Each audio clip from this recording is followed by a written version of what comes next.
নমস্কাৰ বন্ধুসকল, welcome back to my YouTube channel. এটি নতুন ভিডিঅ'ৰ সৈতে আপোনাক স্বাগতম জনাইছোঁ। বন্ধুসকল, আমি আজি আহিছোঁ ভৈৰৱকুণ্ডলৈ পিকনিক খাবলৈ।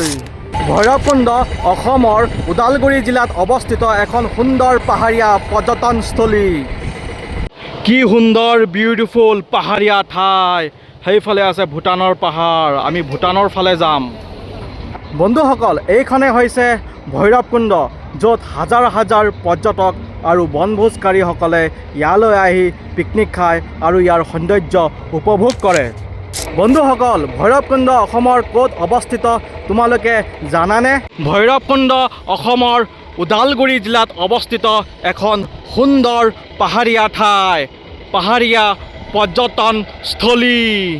বন্ধুসকল, ভৈৰৱকুণ্ডক ত্ৰিবেণী সংগম বুলি জনা যায়, কাৰণ ভৈৰৱকুণ্ডই অসম, ভূটান আৰু অৰুণাচল প্ৰদেশৰ সীমাৰ কাষত অৱস্থিত। বন্ধুসকল, এই যে নদী দেখা পাইছা, এই নদীখন হৈছে ধনশিৰি নদী। কি নদী? ধনশিৰি নদী। আৰু ধনশিৰি নদী কেনেকৈ সৃষ্টি হ'ল মই কৈ আছোঁ। বন্ধুসকল, ধনশিৰি নদীখন দুখন নদীৰ দ্বাৰা গঠিত। এখন নদী বৈ আহিছে ভূটানৰ নদী, যাক জামপানী বুলি জনা যায়, আৰু এখন নদী বৈ আহিছে অৰুণাচলৰ পৰা, সেইটো হৈছে ভৈৰৱী নদী। জাম নদী আৰু ভৈৰৱী নদী মিলন ঘটি ধনশিৰি নদী সৃষ্টি হৈছে।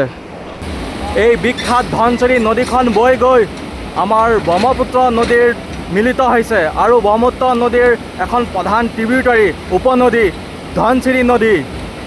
বন্ধুসকল, আপোনালোকে যে দেখা পাইছে এইয়া পাহাৰ, এই বিশাল বিশাল যে পাহাৰ, এই পাহাৰবিলাক হৈছে ভূটানৰ পাহাৰ, আৰু এই পাহাৰবিলাক হৈছে অৰুণাচলৰ পাহাৰ। এইফালে ভূটান আৰু এইফালে অৰুণাচল, আৰু এয়া হৈছে অসম, আমাৰ অসম। পিছফালে আছে ভূটানৰ পাহাৰ, এইফালে আছে অৰুণাচলৰ পাহাৰ।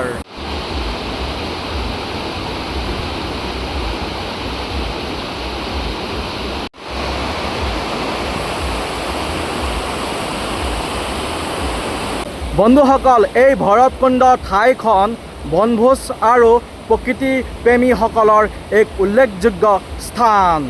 শীতকালত ভৈৰৱকুণ্ডৰ পৰিৱেশ আৰু বেছি সুন্দৰ হৈ পৰে, অতি মনোমোহা দৃশ্য।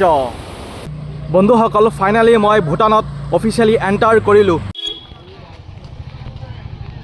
বন্ধুসকল, এইখনেই হৈছে ভূটান গেট। আজি জীৱনৰ প্ৰথমবাৰ ভূটান আহিছোঁ, ফৰেন ট্ৰিপ।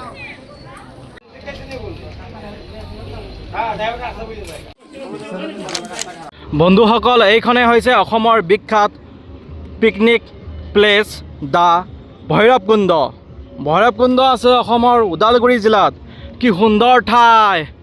এই বিশাল পাহাৰ, এই পাহাৰ কিন্তু অৰুণাচলত পৰিছে। এইখন অসম। সেইয়া যে পাহাৰ দেখা পাইছা, এই পাহাৰবিলাক হৈছে ভূটানী পাহাৰ, ভূটানৰ পাহাৰ। কি সুন্দৰ জাগা, কি সুন্দৰ ঠাই, প্ৰাকৃতিক পৰিৱেশ। মই এনেকুৱা ঠাই, প্ৰাকৃতিক পৰিৱেশ বহুত বেছি ভাল পাওঁ।